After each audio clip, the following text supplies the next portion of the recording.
and out on the sounds of the 70s, it's time for Our Tune.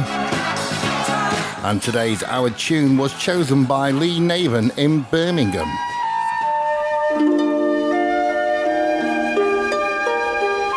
Lee writes in, "Dear Dizzy, thank you for reading my letter. You are truly the greatest DJ ever and such an inspiration to me. My story goes back to the summer of 1972 when a young pop star called Jimmy Osmond exploded onto the pop scene, and I immediately became obsessed with this young man.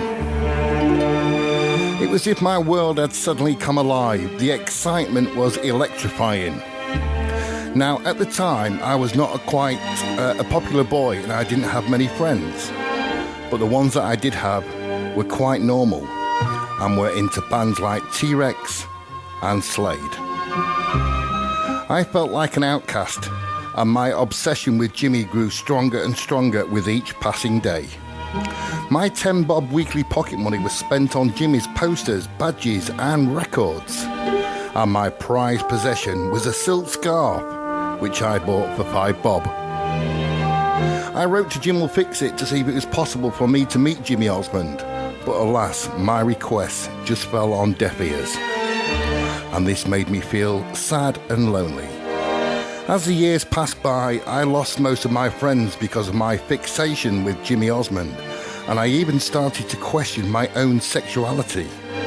It wasn't easy growing up in Birmingham during the 1970s, knowing that I was an outcast, and I seriously thought about running away to become a Mormon in the hope that one day I would get to meet my teenage idol.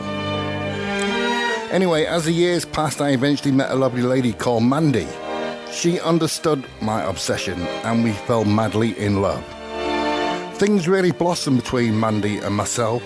Then on March the 5th, we was blessed with a baby boy.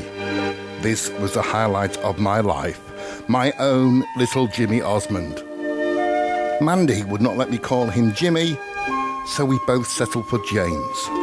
But deep down inside, James will always be my little Jimmy. To end my story, Dizzy, it would make my day if you could possibly play a song from my all-time hero, Jimmy Osmond.